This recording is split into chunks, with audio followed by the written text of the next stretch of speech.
If someone gives you 24 hours to pack a single bag and leave your hometown forever, they expect you to spend the rest of your life running. They expect you to be terrified. They expect you to look over your shoulder at every red light, jumping at shadows, wondering if the men who broke your life are coming back to finish the job. That was the bet Chief Arthur Vance and District Attorney Donald Sterling made 4 years ago. They backed me into the cold, concrete wall of an interrogation room.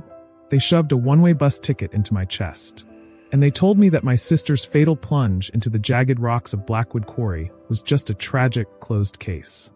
They warned me that small towns don't tolerate outsiders asking questions, even if those outsiders were born right down the street. They thought exile was a death sentence for my spirit. They had no idea it was an invitation. Because this morning, at the grand reopening of Sterling's multi-million-dollar private lakeside country club, 40 federal agents in tactical gear sealed every driveway, every gate, and every private boat dock. And when the dust settled across that manicured green lawn, I didn't step onto that stage with desperate questions or tearful pleas. I stepped onto that stage with 62 unsealed federal felony indictments, 25 pairs of steel handcuffs, and the full authority of the United States Department of Justice. Before I tell you how those two arrogant men fell to their knees in front of every wealthy socialite in this county, you need to understand how completely they believed they owned the earth beneath our feet. My name is Julian Hayes. 4 years ago, I was 26 years old, running a modest forensic accounting firm in Oak Haven. Oak Haven looks like a postcard from the outside. It sits along the rugged northern coast, surrounded by towering pine forests, deep freshwater lakes, and a sprawling commercial shipping port. But beneath that scenic surface, the town operated like a private mafia kingdom. Nothing happened without Donald Sterling's blessing, and no one broke the rules without Arthur Vance's deputies showing up at their front door in the dead of night. My older sister, Elena, was 29. She was brilliant, relentless, and possessed a moral compass that refused to bend. She worked as a senior compliance auditor for the Regional Maritime Authority. Her job was simple: inspect the cargo manifests, track the hazardous waste permits, and ensure that commercial freight moving through the county docks complied with federal environmental laws. One freezing Tuesday night in late October, the rain was coming down in sheets. The wind was howling off the ocean so hard that the old oak trees in my front yard were groaning. At precisely 11:42, my phone rang. It was Elena. Her breathing was ragged, shallow, and terrifyingly fast. I could hear the rhythmic, desperate slap of her car's windshield wipers in the background. She told me, "Julian, I need you to listen to me very carefully. It isn't just routine tax fraud. Sterling and Vance are running an illegal toxic disposal network through the northern shipping docks. They've been forging state safety certificates for 3 years, dumping thousands of gallons of untreated industrial solvents directly into the public watershed. I found the shadow ledger. I found the offshore shell accounts. My blood ran cold. I told her to pull over, to find a crowded public place, or to drive straight to the nearest state police barracks outside the county line. She said, "I have the backup drive in my jacket pocket, but Julian, there's an unmarked black patrol cruiser behind me. It's been tailing me since I left the administrative office. It doesn't have its lights on. It's matching every turn I make." I stood up so fast my desk chair flipped backward onto the floor. I told her I was getting into my truck right that second. I told her to keep me on speakerphone. Then, through the speaker, I heard the sudden, deafening roar of a heavy engine accelerating. I heard Elena scream. I heard the sickening, violent crunch of metal folding against metal, followed by the terrifying sound of shattering glass and the endless, spinning tumble of a vehicle rolling down a steep rock slope. Then, total silence. I screamed her name into the phone until my throat bled. Nothing came back through the receiver except the distant, hollow sound of falling rain. I ran out into the storm without a coat, jumped into my truck, and tore through the flooded streets toward the coastal highway. My hands were shaking so hard I could barely keep the steering wheel straight.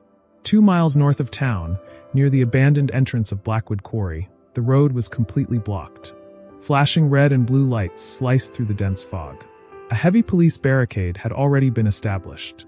I slammed on the brakes, leaped out of my truck, and ran straight toward the edge of the ravine. Down below, 40 feet into the dark, jagged pit, my sister's blue sedan lay crushed upside down against the boulders.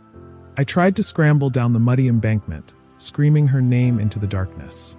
But before my boots could take 2 steps, 2 burly deputies slammed me face first into the freezing asphalt. One of them drove a knee hard into my spine, pinning my cheek against the wet gravel.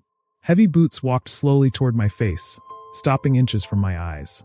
I looked up through the rain and saw Chief Arthur Vance. He was holding a cup of steaming coffee under a large black umbrella, completely dry, completely unbothered. His eyes were cold, dead, and entirely devoid of human empathy. I begged him to send the rescue team down. I told him my sister was down there, that she might still be breathing, that she needed an ambulance immediately. Vance took a slow sip of his coffee. He crouched down beside me, resting his heavy forearms on his knee. He told me, "Julian, you need to calm yourself down. Your sister was speeding on a dangerous, wet curve. She lost control. She went through the guardrail. It was a tragic, unavoidable accident." I spat blood and rainwater from my mouth. I looked him dead in the face and told him that she had called me. I told him that she knew about the forged permits, the toxic waste, and the offshore accounts. I told him that an unmarked cruiser had run her off the road. Vance didn't flinch. The corner of his mouth twitched into a chilling, condescending grin. He tapped the side of my head with the hard edge of his leather glove. He whispered, "You're in shock, son. When people experience sudden trauma, they imagine all sorts of wild conspiracies. They say dangerous things that can ruin a family. If you keep talking like that, folks might start thinking you're losing your mind. Go home. Let the professionals handle the cleanup." By 6 o'clock the next morning, Vance's department had closed the investigation. The official report declared Elena's death a solo driver accident caused by excessive speed and poor visibility. When I went to the county coroner's office to demand a full toxicology report and an independent autopsy, the coroner wouldn't even look me in the eye. He handed me a death certificate and said his hands were tied. When I hired an independent private investigator from the neighboring city to inspect the wreckage of Elena's car, the private impound lot where the vehicle was being stored suddenly caught fire at 2 in the morning. Every piece of physical evidence, every paint transfer on the bumper, and Elena's laptop inside the trunk were burned to ashes. The message was crystal clear. Oak Haven was a closed system, and the rulers of that system did not leave loose ends. The following night, I was sitting in the darkness of my living room, staring at an old framed photograph of Elena and me from the summer we renovated our parents' old cabin. The house was dead quiet. Suddenly, the front door lock clicked, and the heavy oak door swung open without a knock. District Attorney Donald Sterling walked in, wearing an expensive tailored wool coat, followed closely by Chief Vance. Sterling didn't say a word at first. He casually walked over to my desk, picked up my desktop computer tower, and threw it forcefully against the brick fireplace, shattering the casing and destroying the hard drives inside. He pulled out a pristine linen handkerchief, wiped his hands, and looked at me with a look of mild annoyance, as if I were a speck of dirt on his polished shoes. Sterling told me, "You've been a very busy young man, Julian. You've been making phone calls to the State Attorney General's office. You've been asking the county records clerk for dock shipping logs. You're making people nervous. And when important people get nervous, unfortunate things happen." I stood up, my heart pounding against my ribs like a trapped bird. I told him that he was a murderer. I told him that sooner or later, someone from the outside would see through the lies. Sterling laughed softly. It was a dry, hollow sound that made my skin crawl. He told me, "Nobody is coming from the outside, Julian. I decide what the law is in this county. Arthur decides who walks the streets. Your sister made the fatal mistake of thinking rules applied to people like us. She paid for that arrogance." Vance stepped forward and tossed a thick brown envelope onto the kitchen table. Inside was a one-way bus ticket to Chicago and a fully drafted, pre-signed felony warrant charging me with multiple counts of commercial embezzlement, identity theft, and obstruction of justice. Vance leaned his massive frame over the table, his breath smelling of stale tobacco. He told me, "The bus departs at 7 o'clock tomorrow evening. If your feet are still touching the soil of this county at 7:01, this warrant gets filed with the county clerk. My deputies will drag you to the maximum security wing of the county jail. And in that facility, young men with loud mouths have terrible, fatal accidents in the shower blocks every single month. Do you understand your options, Julian?" I looked at Sterling's cold, arrogant smirk. I looked at Vance's cruel, menacing stare. In that moment, an overwhelming wave of fury surged through my veins. Every instinct screamed at me to grab the heavy brass lamp on the table and fight them right there. But my sister's voice echoed in the back of my mind. Elena had always told me that anger without strategy is just self-destruction. If I fought them in that room, they would shoot me dead and plant a weapon in my hand before my body went cold. If I wanted justice, I had to survive. I forced my hands to uncurl. I dropped my chin to my chest. I let my posture slump, letting every ounce of fight drain visibly from my body. I gave them the exact performance they wanted to see. A terrified, broken, helpless orphan who had completely surrendered. I whispered, "I'll pack my clothes. I'll get on the bus." Sterling smiled with deep, patronizing satisfaction. He walked over, reached out, and patted my cheek twice with sharp, humiliating taps. He said, "Good boy. You always were the smart one in the family. Small towns have very long memories, Julian. Don't ever look back." They turned and walked out into the night, laughing quietly as they got into Vance's cruiser. The next evening, under the watchful eyes of 2 marked patrol cars parked across the street, I carried a single duffel bag onto the long-distance Greyhound bus. As the pneumatic doors hissed shut and the bus pulled out of the terminal, the rain began to fall against the glass. I watched the lights of Oakhaven fade into the black horizon. They thought they had won. They thought they had buried the Hayes family. What Donald Sterling and Arthur Vance did not know was that Elena had never kept the primary evidence on her laptop or in her office. She had uploaded the raw data, the wire transfers, and the video surveillance from the docks to a decentralized, military-grade encrypted cloud server. And the sole recovery key was memorized in my head. I wasn't running away to hide in Chicago. I stayed on that bus just long enough to reach the first major transit hub, transferred to an express train, and headed straight to Washington, D.C. When I arrived in the capital, I didn't hire a private lawyer. I didn't go to the press, where the story could be buried or settled out of court. I had an advanced degree in forensic accounting and 5 years of spotless financial auditing experience. I walked directly into the headquarters of the Department of Justice's Criminal Investigation Division. I requested an emergency meeting with the Special Investigations Unit. I sat in a conference room with 3 federal prosecutors and 2 senior supervisory agents. I opened Elena's encrypted files on the projector screen. For 4 hours, nobody in that room spoke except me. I showed them millions of dollars in unmonitored chemical shipments moving through Oakhaven's ports.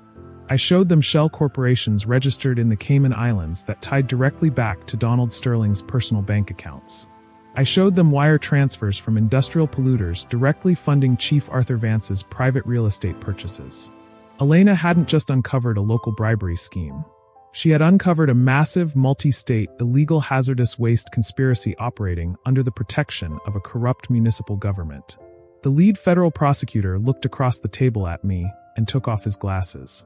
He said, "Mr. Hayes, this isn't just local corruption. This is an organized criminal enterprise operating across state lines." I looked him in the eye and said, "I know, and I want to be the one who tears it down." The Department of Justice did something extraordinary. They didn't just open a federal case. They accepted my application into their specialized financial crimes division.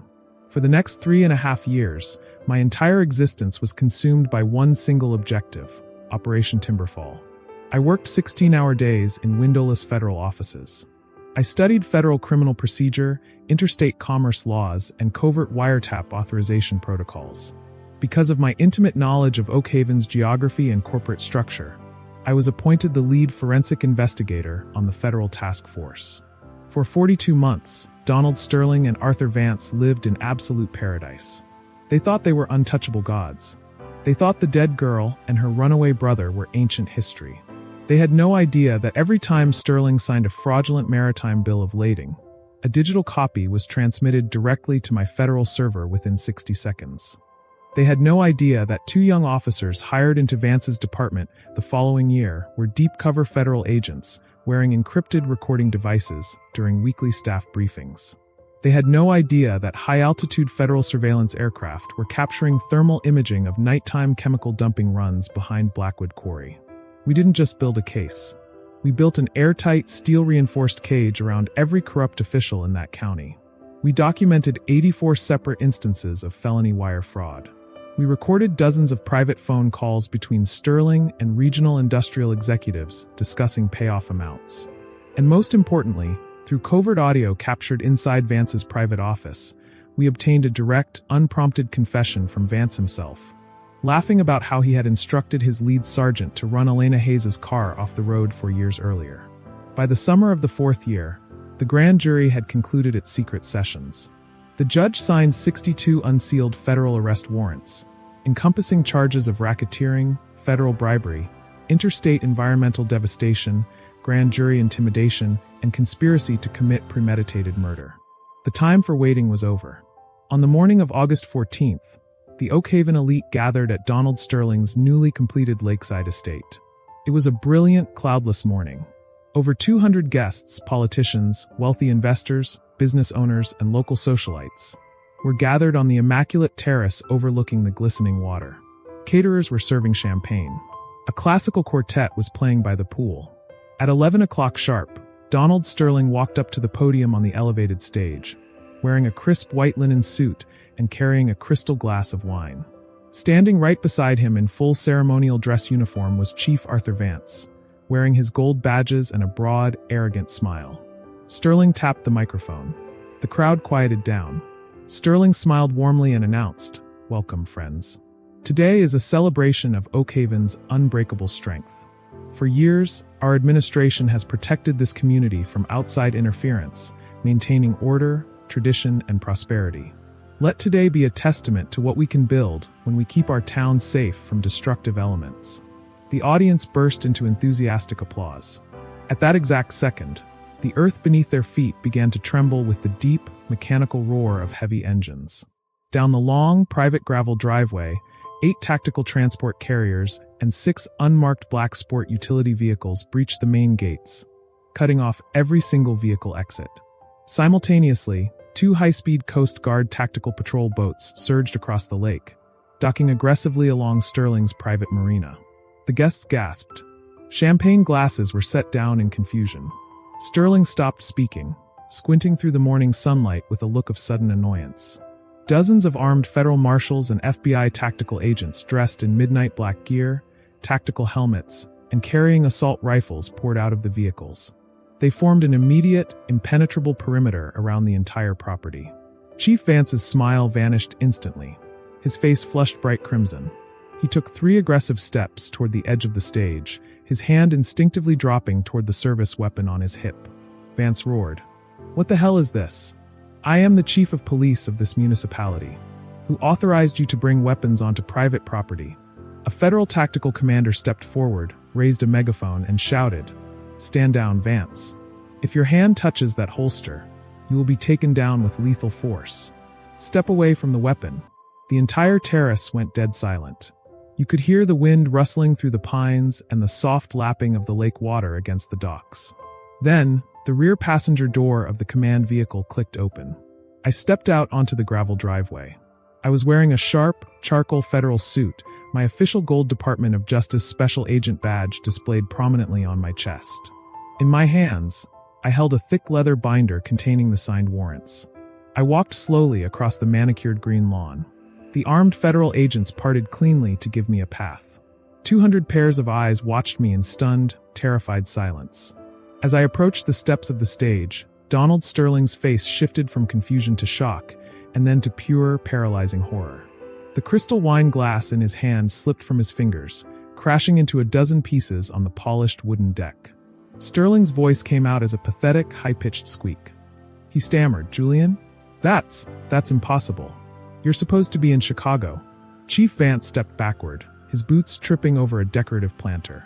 The color drained from his face until he looked like a walking corpse. The hulking, terrifying bully who had pinned me to the asphalt 4 years ago was shaking so violently his holster rattled against his belt. I walked up the terrace stairs, stopped 2 feet away from Sterling, and looked him straight into his wide, terrified eyes. The silence across the crowd was absolute. I said, "You told me small towns have long memories, Donald. You were right. My memory is 4 years long." I looked past him toward Vance. I said, "For years ago, you gave me 24 hours to leave this town. Today, you don't even get 24 seconds. I turned to the federal tactical team standing on either side of the stage. I said, "Execute the warrants." 4 federal marshals swarmed the platform. Vance tried to pull back, shouting that this was an outrage, that he had political connections in the governor's mansion. Two marshals grabbed his arms, swept his legs from beneath him, and drove him hard face down onto the wooden stage. They twisted his arms behind his broad back and snapped heavy steel cuffs around his wrists with a sharp, echoing click.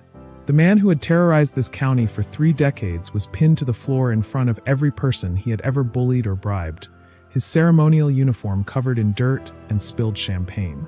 Sterling backed away, his hands raised in desperate surrender, hyperventilating so hard he could barely stand. He cried, "Julian, please.